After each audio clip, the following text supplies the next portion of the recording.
অনেকে চাচ্ছিলেন যে ভাইয়া লিড অ্যাসিড ব্যাটারি বা অটো রিকশার যে ব্যাটারিগুলো থাকে সেগুলো থেকে যেন আমরা অন্য রাউটার চালাতে পারি, এরকম কোন একটি ব্যবস্থা কি করা যায় কিনা। আশা করছি অনেকের অনেক সমস্যার সমাধান দিতে পারবে এই ডিভাইসটি। তাছাড়াও প্রত্যেকটা জিনিসেরই কিন্তু আমরা এক্সপেরিমেন্ট করি, সেটার ব্যাখ্যা করি, একটা ভালো দিক থাকে একটা খারাপ দিক থাকে, তার সমস্ত বিষয় কিন্তু তুলে ধরার চেষ্টা করব এই ভিডিওটির মাধ্যমে। তবে প্রিয় ভাইদেরকে বলবো, সোলার কিংবা লিড অ্যাসিড ব্যাটারির জন্য ওয়াইফাই রাউটার ইউপিএস তৈরি করা কিন্তু বেশ জটিল একটা বিষয়। এটাকে আপনারা সহজভাবে নিতে পারেন না। যদি সহজ হতো তাহলে কিন্তু মার্কেটে আপনারা অনেক আগেই এটার উপর ডিভাইস পেয়ে যেতেন। তাই এই ডিভাইসেরও কিন্তু অনেকগুলো লিমিটেশন রয়েছে। তার জন্য বলবো প্রিয় ভাইরা অবশ্যই ভিডিওটি মনোযোগ সহকারে দেখবেন। ভিডিওর শুরুতেই আপনাদের সাথে পরিচয় করিয়ে দিতে চাই jlcpcb.com এর সাথে। যে কোনো একটি ব্রাউজার খুলে সার্চ করুন www.jlcpcb.com। jlcpcb তে চাইলে হাই কোয়ালিটির ফ্লেক্সিবল পিসিবি বা ফ্লেক্স পিসিবি অর্ডার করতে পারবেন। ফ্লেক্স পিসিবি হলো এমন এক ধরনের পিসিবি যা ভাঁজ করা, পাকানো বা মুচড়ানো যায়। ফ্লেক্সিবল পিসিবির কি প্রপার্টিজ হলো high flexibility, light weight and thin, durability, design versatility. Flexible PCB ডিজাইনে কনসিডারেশন গুলো হলো bend radius and layer count, material selection, test route and pad design. Flexible পিসিবির প্রয়োগ ক্ষেত্রগুলো হলো কনজিউমার ইলেকট্রনিক যেমন স্মার্টফোন, ওয়্যারেবল, ল্যাপটপ ইত্যাদি। মেডিকেল ডিভাইস ব্যবহার করা হয়, অটোমেটিক ইলেকট্রনিক ডিভাইসে, অ্যারোস্পেস এবং এভিয়েশনে ব্যবহার করা হয়ে থাকে। এখানে জেএলসি পিসিবির ফ্লেক্সিবল পিসিবি ম্যানুফ্যাকচারিং এর যে ক্যাপাবিলিটিস গুলো আছে সেগুলো জেনে নিতে পারবেন। কেন জেএলসি পিসিবি ফ্লেক্স পিসিবি তৈরিতে সেরা। Flexible material choice, precision you can trust, reliable quality and durability, cost effective and fast. Flexible PCB বা এফপিসি অর্ডার করার জন্য গেট ইনস্ট্যান্ট কোড সিলেক্ট করুন, কার্বন ফাইলটি আপলোড করে নিন। কার্বন ফাইলটি আপলোড হয়ে গেলে পেস্ট মেটেরিয়াল থেকে ফ্লেক্স সিলেক্ট করুন।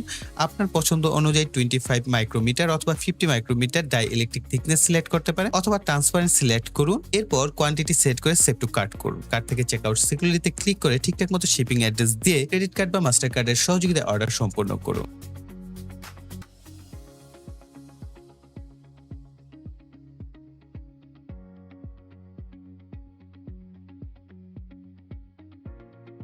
পিসিবি বোর্ড ছাড়াও আমাদের আরো বেশ কিছু কম্পোনেন্টের প্রয়োজন হবে। খুবই সিম্পল কম্পোনেন্ট দিয়ে হচ্ছে আমাদের এই ওয়াইফাই রাউটার ইউপিএসটা তৈরি করা। আমাদের 12 ভোল্টের ডিসি রিলে প্রয়োজন হবে একটি, ডিসি সকেট প্রয়োজন হবে 5টি, LM7812, LM7809, LM7805, 3টি রেগুলেটর আইসি প্রয়োজন হবে, 1N5408 ডায়োড প্রয়োজন হবে একটি, 1N5822 ডায়োড প্রয়োজন হবে একটি, 1N4007 ডায়োড প্রয়োজন হবে দুটি, 1 কিলো ওহম রেজিস্টর একটি এলইডি বাতি, একটি এসি টার্মিনাল ব্লক, আর এখানে আমাদের 4টি ক্যাপাসিটর প্রয়োজন হবে 100 মাইক্রোফ্যারাড 25 ভোল্টের। ঠিক পাচ্ছেন, একেবারেই অল্প সংখ্যক কম্পোনেন্ট দিয়ে কিন্তু আমাদের এই ওয়াইফাই রাউটার ইউপিএসটি তৈরি করা হবে। তবে এটার যে সার্কিট ডায়াগ্রাম এটা কিন্তু আমরা এক্সপ্লেন করব ভিডিওর শেষের দিকে, অবশ্যই সেটা মনোযোগ সহকারে দেখবেন। এতে করে আপনাদের পিসিবি বোর্ড না থাকলেও কিন্তু নিজেরাই তৈরি করে নিতে পারবেন এবং যদি বিষয়টা বুঝেন তাহলে নিজে থেকেই কিন্তু আপনি তৈরি করতে পারবেন এবং এই সমস্ত কম্পোনেন্ট কিন্তু অ্যাভেলেবেল পাওয়া যায়। তো এখন আমরা পিসিবি বোর্ড এই কম্পোনেন্টগুলোকে সোল্ডারিং করে নিব।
ওকে, তো আমাদের এই সার্কিটের বাম পাশেটা হচ্ছে প্লাস প্রান্ত আর ডান পাশেটা হচ্ছে মাইনাস, অর্থাৎ এটা পজিটিভ এটা নেগেটিভ। বাম পাশেটা হচ্ছে লাল কালারের যে তারটা আছে অর্থাৎ এলিগেটর ক্লিপ আমি কানেকশন করে নিচ্ছি, যেহেতু এখানে আমরা লিড অ্যাসিড ব্যাটারি ব্যবহার করব এই কারণে।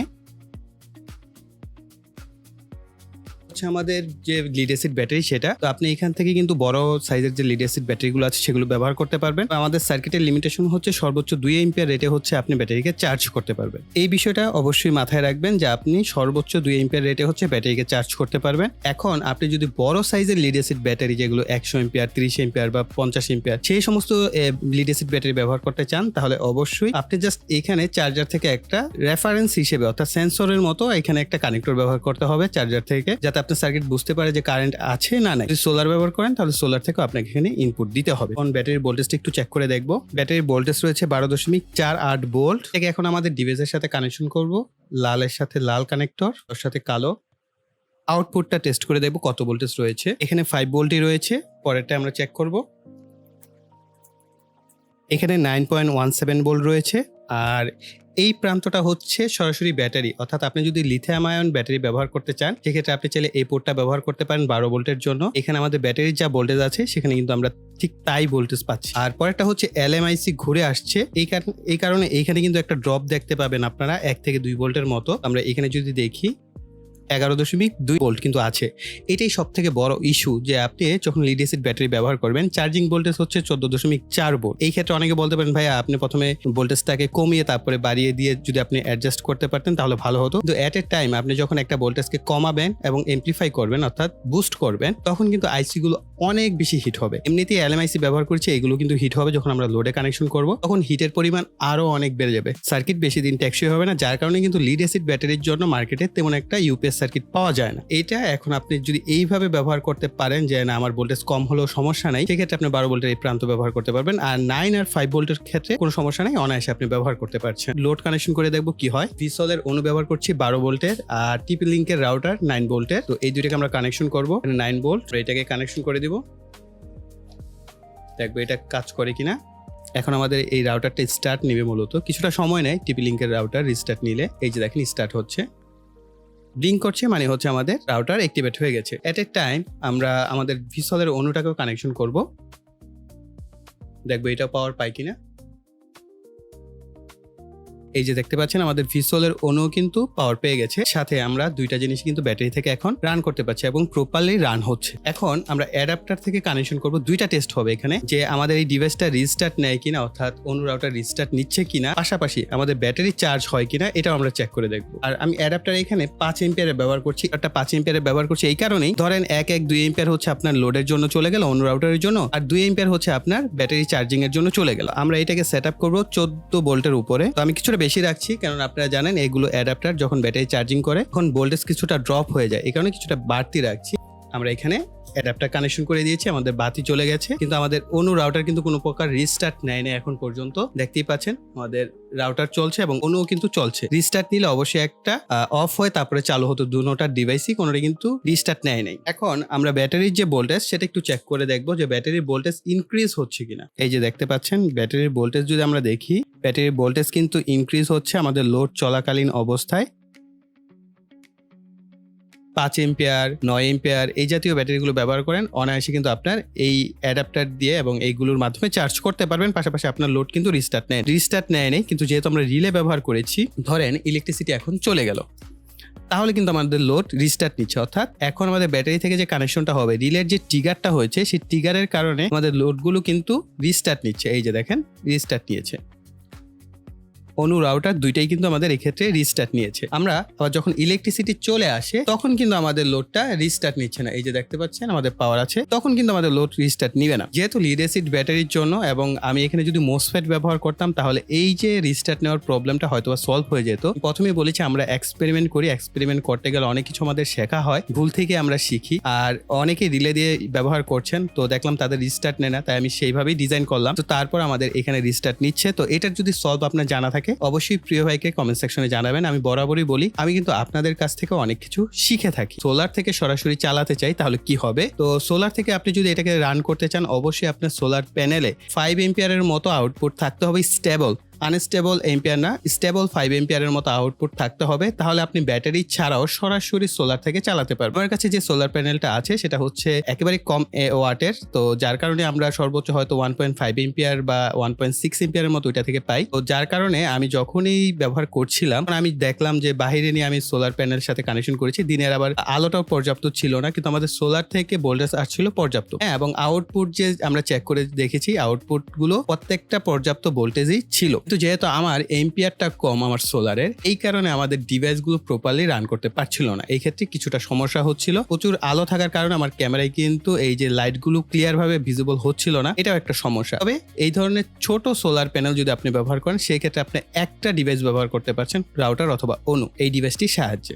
আর এখানে কোনো বুস্টের অপশন নাই যে আপনি বুস্ট করে দিবে, এখানে কোনো অটো কাট সিস্টেম নাই। আপনার ব্যাটারিতে আপনি যদি চান যে না আপনার ব্যাটারি সেফ রাখবেন, সেই ক্ষেত্রে ব্যাটারি থেকে একটা অটো কাট সিস্টেম কিন্তু আপনি করে নিতে হবে। আদারওয়াইজ কিন্তু আপনার এখানে কোনো অটো কাট সিস্টেম নেই। এটার কাজ শুধুমাত্র ওয়াইফাই, রাউটার, ইউপিএস। আপনি যদি চান লিড অ্যাসিড ব্যাটারি থেকে কোনো রকম চালাবেন, আপনার চললেই হলো, সেই ক্ষেত্রে কিন্তু আপনি এই ডিভাইসটি ব্যবহার করতে পারেন। আর যেহেতু এখানে এলএমআইসি গুলো ব্যবহার করেছি, আমি হাত দিয়ে বুঝতে পারছি বেশ খানিকটা গরম হয়েছে। অবশ্যই এগুলোর সাথে ভালো মানের হিটসিং ব্যবহার করতে হবে। আপনি যত ভালো মানের হিটসিং ব্যবহার করবেন এবং আইসি গুলোকে ঠান্ডা রাখতে পারবেন, তত লম্বা সময় কিন্তু আপনি এই ডিভাইসটি ব্যবহার করতে পারবেন। প্রিয় ভাইরা, দেখেন আমার এই প্রোডাক্ট সেল করার কোনো উদ্দেশ্য নাই। আমি এক্সপেরিমেন্ট করি, আমি নিজে শিখি এবং আপনাদেরকে শেখাই। তারপর অনেকে আছেন যে ভাই আমি এটা কিনে নিয়ে এক্সপেরিমেন্ট করে দেখতে চাই বা ইমপ্রুভ করতে চাই, সেই ক্ষেত্রে ভিডিও ডেসক্রিপশন বক্সে লিঙ্ক দেওয়া থাকবে, আপনারা চাইলে সেখান থেকে পারচেস করে দেখে নিতে পারেন যে বা ব্যবহার করে দেখতে পারেন যে আপনি আউটপুটটা কিরকম পাচ্ছেন। সেটা অবশ্যই আমাদের ফেসবুক পেজে আবার আমাকে মেসেজ করে জানাতে পারেন যে হ্যাঁ ভাইয়া আমি এটা ব্যবহার করে এরকম রেজাল্ট পেয়েছি। এই হচ্ছে আমাদের সার্কিট ডায়াগ্রাম। তো এখানে দেখতেই পাচ্ছেন আমরা ইনপুট,